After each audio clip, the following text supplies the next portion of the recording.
Assalamualaikum warahmatullahi wabarakatuh. Halo sahabat Hermina, selamat siang. Berjumpa kembali di podcast Rumah Sakit Hermina Bogor, Bincang Sehat bersama Rumah Sakit Hermina Bogor. Hari ini bertemu kembali dengan saya Eka Aprilia yang tentunya akan berbincang sehat nih hari ini dengan tema yang menarik tentunya seputar telinga, hidung, dan tenggorokan. Nah, di samping saya sudah hadir spesialis THT yang baru saja bergabung dengan Rumah Sakit Hermina Bogor. Mari kita sapa Dr. Irwan Danon. Silahkan dokter. Assalamualaikum warahmatullahi wabarakatuh. Perkenalkan, nama saya Dr. Irwan Danon, spesialis THT KL. Saat ini saya berpraktek di Rumah Sakit Hermina Bogor. Oke, mungkin manggilnya Dr. Irwan atau Dr. Danon ya? Dr. Danon aja. Dr. Danon ya. Oke, jadi Dr. Irwan Danon, SPTHT KL, spesialis telinga, hidung, tenggorokan, bedah kepala leher. Ini berpraktek di Rumah Sakit Hermina Bogor, sahabat Hermina. Jadi buat sahabat Hermina yang mau berkonsultasi, bisa konsultasi dengan Dr. Irwan tentunya. Nah, untuk mengangkat tema kita hari ini, dokter, ya ini kan kita angkat temanya seputar membersihkan telinga ya dok ya. Oke. Nah, namun mungkin untuk awalnya nih sahabat di rumah juga mungkin ingin tahu anatomi telinga itu sendiri itu seperti apa sih dok? Oke. Bagian-bagiannya ya anatominya. Saya jelaskan secara simpel aja. Sini saya sudah menyiapkan anatominya ya. Ini telinga kita bentuknya seperti ini. Ini telinga bagian luar, telinga bagian luar. Ini telinga bagian tengah dan ini telinga bagian dalam ya. Jadi ada 3 bagian. Telinga bagian luarnya yang kelihatan dari luar. Telinga bagian tengah itu bagian dari gendang telinga sampai ke koklea, ke rumah siput ya. Jadi yang bisa kelihatan dari luar adalah bagian luar ini, mulai dari daun telinga sampai ke saluran telinga. Itu di sini habis saluran telinga ada gendang telinga. Nah, ini gendang telinga ini seperti selaput. Nah, dia warnanya keputihan. Nah, baru setelah gendang telinga itu ada organ-organ penting seperti rumah siput untuk pendengaran, organ keseimbangan, labirin dan sebagainya. Mungkin secara simpelnya yang perlu kita ketahui itu untuk masyarakat, untuk dari telinga luar sampai ke gendang telinganya, karena seringkali itu yang membuat sering dikorek-korek ya. Oke. Saya juga baru tahu kalau itu ada namanya rumah siput ya dok? Iya, rumah siput. Ini organ koklea namanya rumah siput. Kalau gendang telinga tuh tadi itu ya dok? Ini gendang telinga. Nah dok, sebenarnya mungkin masih banyak sih yang bertanya, sebenarnya tuh boleh atau enggak sih menggunakan cotton bud untuk membersihkan telinga? Oke, jadi gini, cotton bud itu sebenarnya diciptakannya bukan untuk telinga, tapi untuk hidung.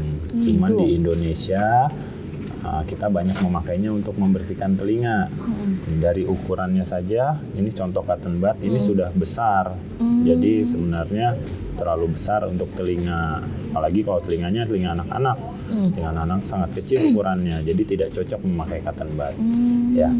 Ke cotton bud ini ya saya tidak melarang memakainya, cuman sebaiknya digunakan hanya bagian luar aja di daun telinganya. Oke, mungkin bisa dikasih contoh. Oh, hanya di bagian itu saja ya dok di ya? bagian sininya.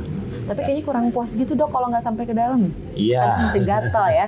Namanya orang Indonesia basah dikit korek, gatal dikit korek. Nah itu gimana nih dok? Cuman tetap saja itu salah. Oh, salah. Kadang-kadang kotoran telinga itu bukan hal yang harus dibersihkan secara rutin. Dia memang ada kotoran telinga itu diproduksi setiap hari dari kelenjar sebasea namanya. Ketika dia diproduksi ada fungsinya. Satu, melembabkan telinga. Justru membuat telinga lebih lembab dan tidak gatal.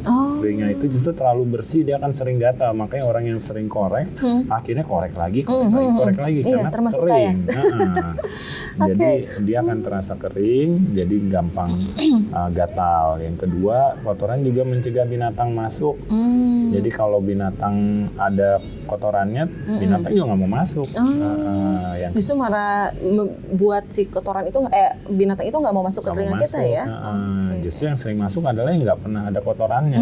Jadi saya nggak pernah lihat ada kotoran binatang masuk ke dalam telinga, datang ke saya terus ada kotorannya, nggak pernah. Justru seringnya tidak pernah ada kotorannya. Ya. Terus yang ketiga, kotoran juga, serumen kita sebutnya. Serumen. Jadi kalau bahasa medis untuk kotoran telinga itu serumen. Jadi sebenarnya dia bukan kotoran, tapi produksi dari kelenjar sebasea. Jika kita membersihkan telinga terlalu dalam, sebagai contoh, ya, jika kita bersihkan telinga terlalu dalam, ya, nanti bisa mengenai gendang telinga. Ketika kena gendang telinganya bisa robek. Ketika robek itu sangat disayangkan karena orang akan kehilangan fungsi pendengarannya, akan berkurang fungsi mendengarnya karena gendang telinganya robek. Apakah bisa sembuh? Belum tentu.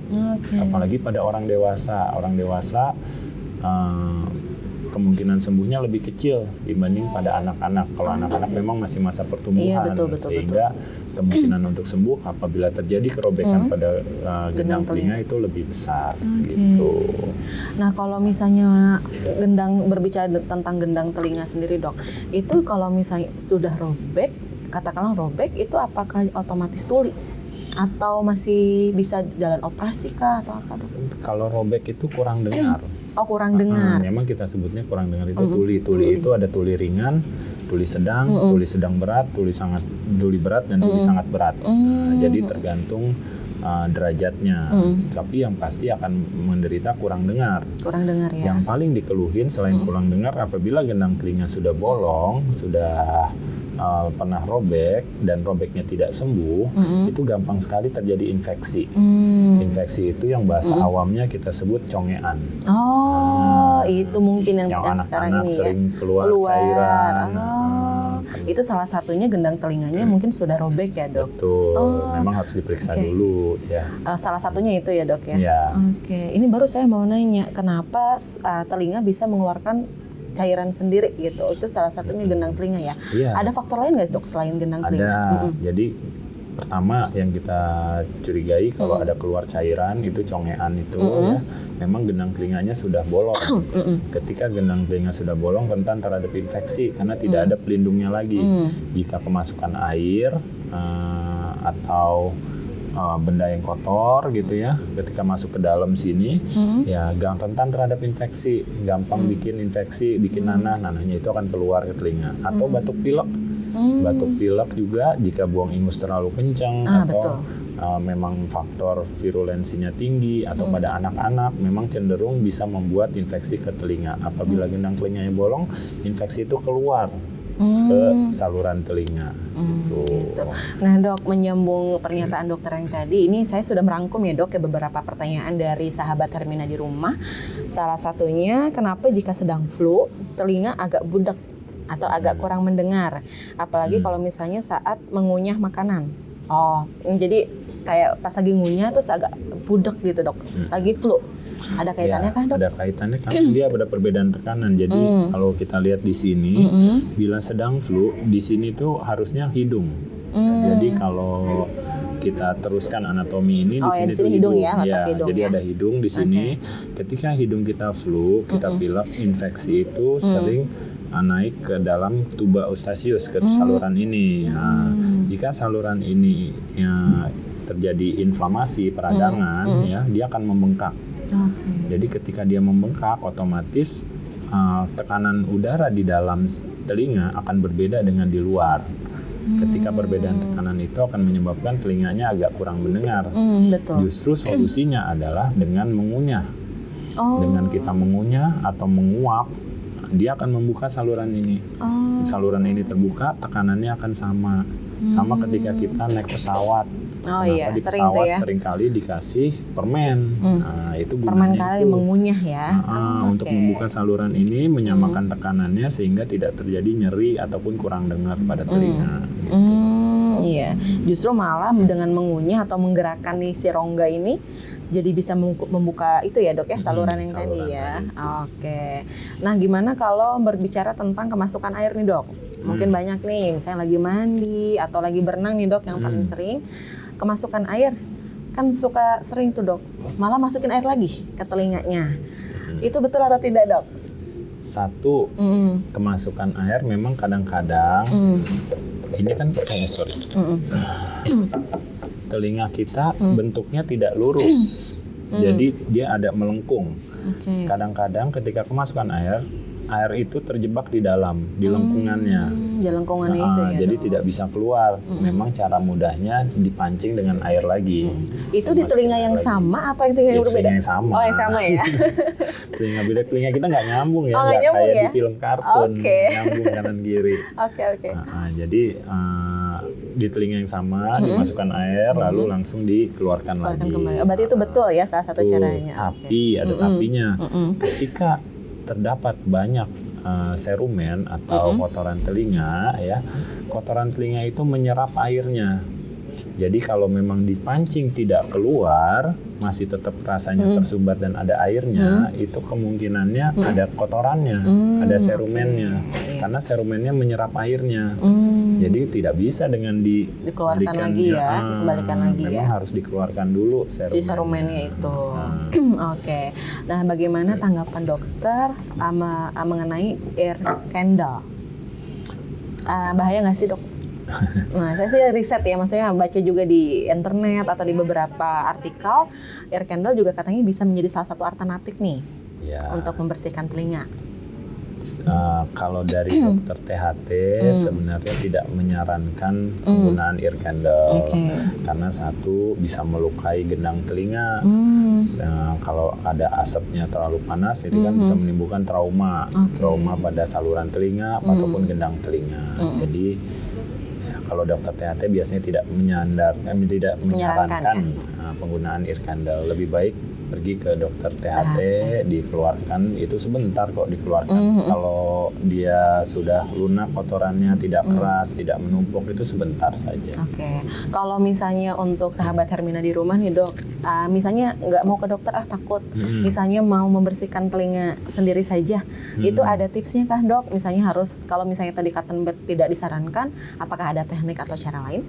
Paling aman, jadi harusnya kotoran telinga atau serumen itu akan keluar sendiri. Jadi di dalam telinga kita, di bagian luar sini, dia ada bulu-bulu halus. Bulu-bulu halus itu bergerak ke arah luar. Ya, bergerak ke arah luar, memang pelan geraknya. Jadi tidak terasa langsung keluar gede. Iya, betul. Enggak, ya, cuman dia akan keluar pelan-pelan, akan membawa kotorannya sampai ke keluar sini. Nah, jadi bagusnya gimana? Kita bersihkan luarnya saja. Baik, bagusnya pakai tangan saja. Pakai tangan dibasuh, dikeluarkan, ya dicuci. Jadi nggak usah pakai cotton bud. Yang ada mungkin malah mendorong kotoran itu makin masuk lagi ya dok ya. Oke. Jadi buat sahabat Hermina nih, mungkin yang di rumah masih sering menggunakan cotton bud nih untuk membersihkan telinga, boleh saja, tapi mungkin di area luarnya. Oke. Tapi kalau misalnya ternyata nggak kunjung sembuh nih, atau misalnya ternyata ada sakit, atau misalnya berdenging yang berkelanjutan, alangkah baiknya pergi ke dokter spesialis THT. Oke, itu sebagian tips dari dokter Danon ya dok ya, untuk membersihkan telinga sendiri di rumah. Nah, mungkin waktu juga sudah menunjukkan udah cukup nih dokter podcast kita hari ini. Tapi untuk sahabat Hermina tenang aja, kalau misalnya ada keluhan atau misalnya mau konsultasi mengenai THT, boleh konsultasi dengan dokter Danon. Dokter Danon praktek di Rumah Sakit Hermina Bogor setiap hari Senin, Kamis dan Minggu ya dok ya, pukul 9 sampai 11 siang ya. Oke, nanti untuk pendaftarannya bisa melalui call center atau call center di 1500488 atau menghubungi hotline langsung Rumah Sakit Hermina Bogor di 0251 838 2525 atau melalui website Hermina juga di www.herminahospital.com atau melalui aplikasi Halodoc ya.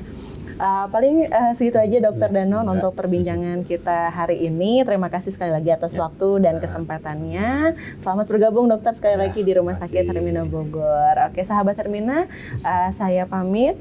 Dokter Danon juga pamit. Sampai bertemu lagi di podcast Hermina selanjutnya. Salam sehat.